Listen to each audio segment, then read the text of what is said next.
오늘 주신 하나님 말씀은 시편 146편입니다. 시편 146편 1절에서 10절까지 말씀을 제가 봉독해 드리겠습니다. 할렐루야, 내 영혼아 주님을 찬양하여라. 내가 평생도록 주님을 찬양하며 내가 살아있는 한 내 하나님을 찬양하겠다. 너희는 힘있는 고관을 의지하지 말며 구원할 능력이 없는 사람을 의지하지 말아라. 사람은 숨 한 번 끊어지면 흙으로 돌아가니 그가 세운 모든 계획이 바로 그날로 다 사라지고 만다. 야곱의 하나님을 자기의 도움으로 삼고 자기 하나님이신 주님께 희망을 거는 사람은 복이 있다. 주님은 하늘과 땅과 바닷속에 있는 모든 것을 지으시며 영원히 신의를 지키시며 억눌린 일 사람을 위해 공의로 재판하시며 굶주린 사람에게 먹을 것을 주시며 감옥에 갇힌 죄수를 석방시켜 주시며 눈먼 사람에게 눈을 뜨게 해주시고 낮은 곳에 있는 사람을 일으켜 세우시는 분이시다. 주님은 의를 사랑하시고 나그네를 지켜주시고 고아와 과부를 도와주시지만 악인의 길은 멸망으로 이끄신다. 시온아, 주님께서 영원히 다스리신다. 나의 하나님께서 대대로 다스리신다. 할렐루야. 아멘.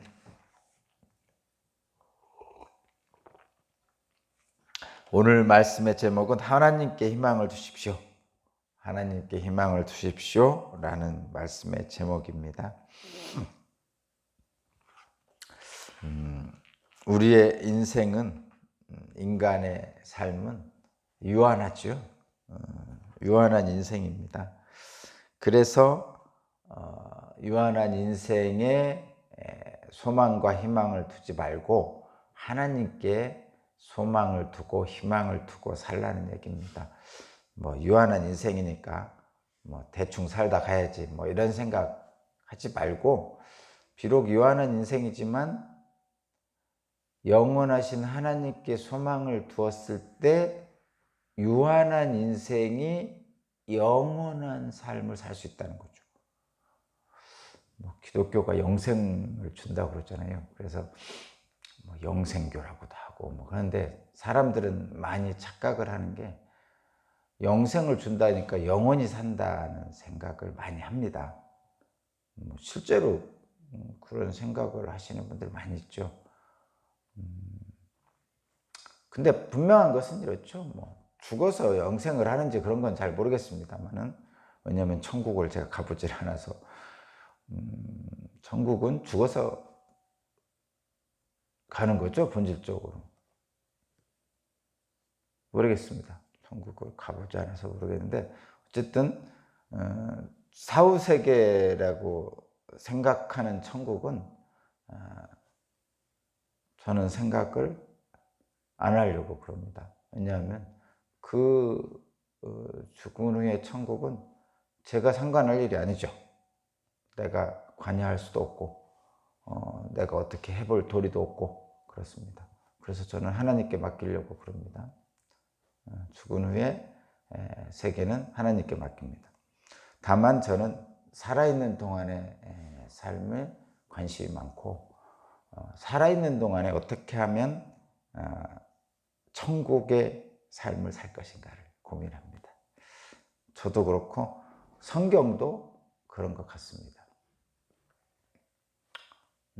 그래서 유한한 인생이 분명하죠. 인간은, 육체를 가지고 있는 인간은 유한한 인생이 분명합니다. 그래서 유한한 인생을 한편으로는 살아봐야 별거 있어 하면서 헛되이 살 수도 있고, 유한한 인생이니까. 또 한편으로는 유한한 인생이니까 이 짧지만 귀하게 살아야 되겠다는 생각도 갖게 되고 그렇죠. 그런데 성경에서는, 하나님 말씀은 이렇게 우리에게 말하는 거죠. 유한한 인생이다. 그러니까 유한한 인생을 유한한 인간들에게 의지하지 말고, 유한한 인간들이 의지하는 것들을 신뢰하지 말고, 유한한 인생이니까 좀 멋지게 살아봐야 되지 않느냐 하면서 영원하신 하나님께 소망과 희망을 두며 살아가자, 그런 거죠. 유한한 인생이지만 영원하신 하나님께 소망과 희망을 두면 유한한 인생이지만 영원한 삶을 살 수 있다는 거죠. 그것이 영생입니다. 그러니까 하나님이 우리에게 주시겠다는 영생은 살아서는 유한한 인생이지만 영원하신 하나님의 소망을 두고 살 때 유한한 인생을 넘어서는 삶을 살 수 있다는 거예요. 그것을 초월적인 삶이라고 표현하죠. 모르겠습니다. 초월적인 삶을 하나님께서 말씀하시는데 저와 여러분에게는 좀 뜬구름 잡는 듯한 느낌이 들죠. 다른 종교들은 모르겠습니다만 우리 기독교는 그렇습니다. 영생을 주신다고 그러는데 죽어서는 그건 하나님께 맡기고 살아있을 때 영원한 것을 추구하며 사는 삶, 그것을 유한한 인생인 우리 인생을 영원한 삶으로 이끌어주는 삶이죠. 그 초월적인 삶, 대충 간단하게 좀 쉽게 표현하면 품격 있는 삶,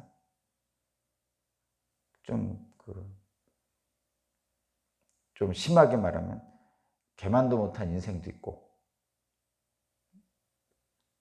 정말 형편없는 삶을 사는 사람도 있잖아요.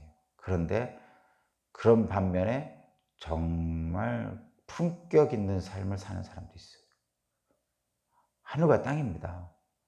같은 인생이지만 정말 하늘과 땅의 차이가 있는 삶을 삽니다. 그렇다면 하늘과 땅의 차이가 있는 삶이라면 저와 여러분은 그래도 좀 고상하고 품격 있는 삶을 사는 게 훨씬 단 한 번밖에 없는 인생이라면 그래야 되지 않을까 싶습니다.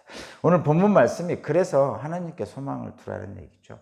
유한한 인생인데 인생을 열심히 살면서 자랑하고자 하는 수많은 업적, 위대한 생각, 이런 것들이 있잖아요. 인간적인 위대한 업적들.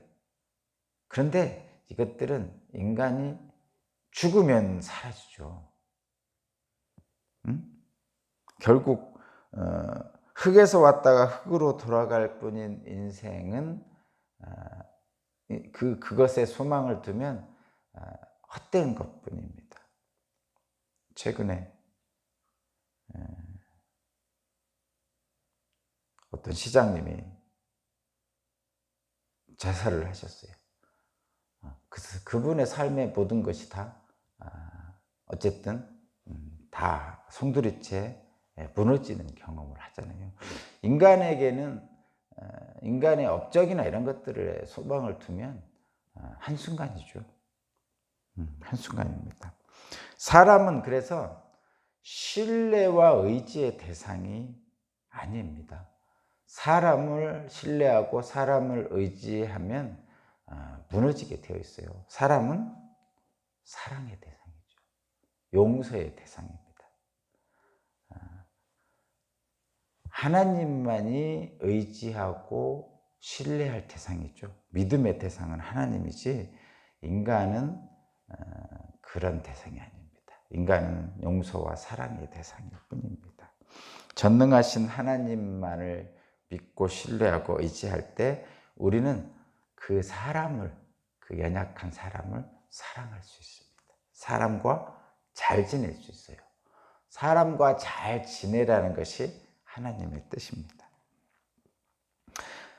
다시 한번 말씀드리면 사람은 의지하고 신뢰의 대상이 아닙니다. 용서와 사랑의 대상이고 하나님만이 의지가 되시며 소망이 되십니다. 그렇게 살 때 우리가 사람과 사람과 잘 지낼 수가 있어요. 하나님이 나의 도움이시고 나의 소망이시기에 이 세상에서 담대하게 살 수 있어요. 품격 있는 삶은 그럴 때 나타납니다. 영원하신 하나님께서 우리의 연약함을 아시잖아요. 오늘 본문을 보면 7절, 8절, 9절을 제가 한번 읽어볼게요. 7절, 8절, 9절. 억눌린 사람을 위해 공의로 재판하시고 굶주린 사람에게 먹을 것을 주시며 감옥에 갇힌 죄수를 석방시켜 주시며 눈먼 사람에게 눈을 뜨게 해주시고 낮은 곳에 있는 사람을 일으켜 세우시는 분입니다. 주님은 의인을 사랑하시고 나그네를 지켜주시고 고아와 과부를 도와주십니다. 그렇죠? 멋지지 않습니까? 응? 이 불의의 세상 속에서 연약한 우리를 도와주시고 우리의 연약함을 아시고 소망이 되어주시는 분이라는 거죠. 이런 분을 섬기는 사람이 어떻게 악한 생각을 할 수 있겠어요? 그렇죠? 만약에 하나님을 섬기며 하나님께 소망을 두는 사람이 악한 생각을 할 수 있다. 그러면 성경에 말하는 사탄에 빠져버린 거죠.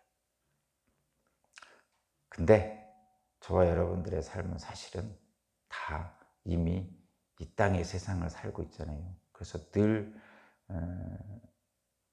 안타까운 현실에 아픔을 겪고 삽니다.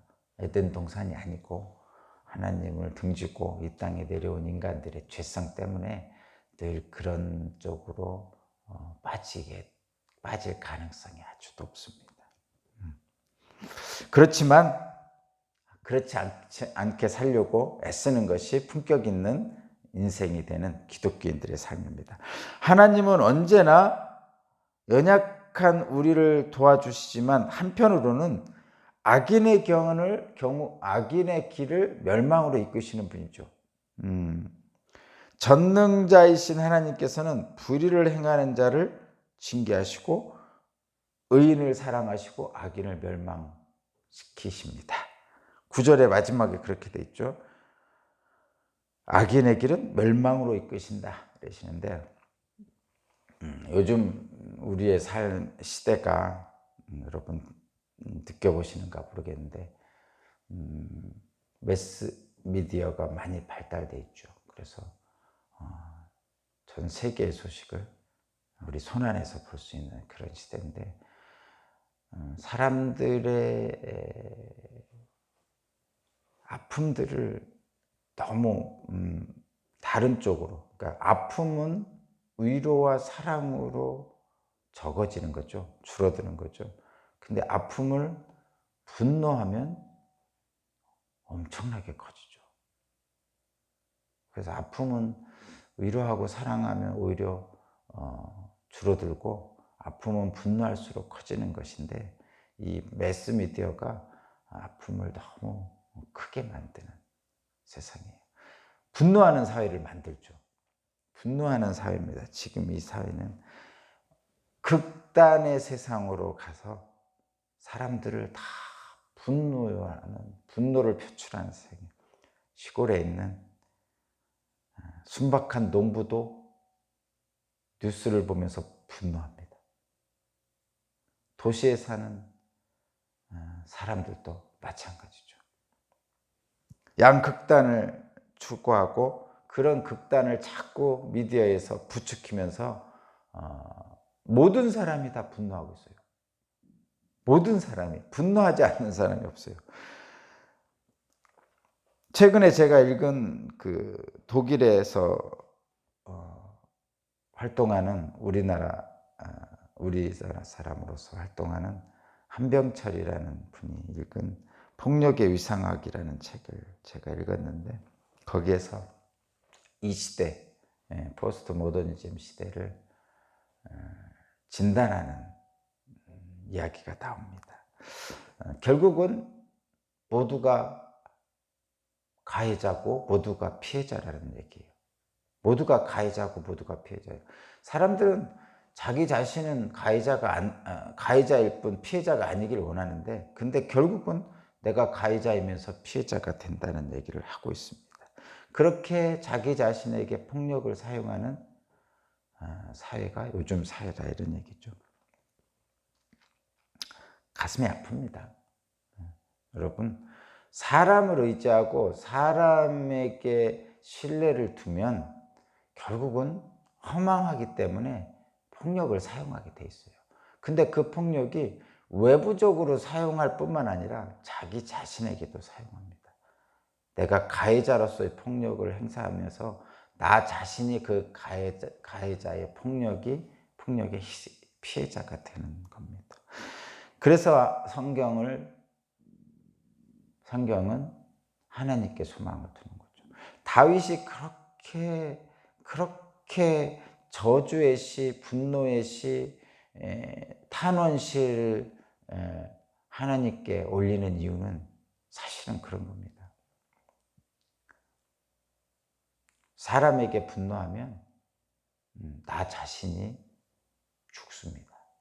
그런데 하나님께 나의 억울함과 그런 것을 하나님께 표출하면 하나님은 우리를 살려주시는 거죠. 우리가 왜 기도하면서 막 가슴을 치면서 하나님께 기도하겠어요? 사람을 미워하지 않고 하나님께 소망을 두기 위해서 그렇게 하는 거죠. 그래야 사람들하고 잘 삽니다. 이 분노하는 사회에서 하나님께 소망을 둘 때만이 저와 여러분이 온전하게 살 수 있습니다. 그렇게 되기를 바랍니다. 기도드리겠습니다. 사람을 믿고 의지하는 것이 얼마나 헛된 일인지를 다시 한번 알게 하시니 감사합니다. 삶의 막다른 길 같은 이 극단의 세상에서 분노하는 사회에서 사람을 의지하기보다는, 사람을 신뢰하기보다는 하나님께 소망을 두고 살게 하소서. 그리하여 하나님의 사랑으로 용서하고 사랑하는 나의 삶이 되어서 좀 더 품격 있고 아름답고 하나님이 주시는 영생의 삶으로 이끌어 주시기를 원합니다. 오늘 하루도 주님을 믿고 나의 도움 되시고 나의 소망 되시는 주님을 믿고 담대히 하나님의 사랑을 펼쳐나갈 수 있도록 주님 나를 붙잡아 주옵소서. 감사드리며 예수 그리스도 이름으로 기도합니다. 아멘.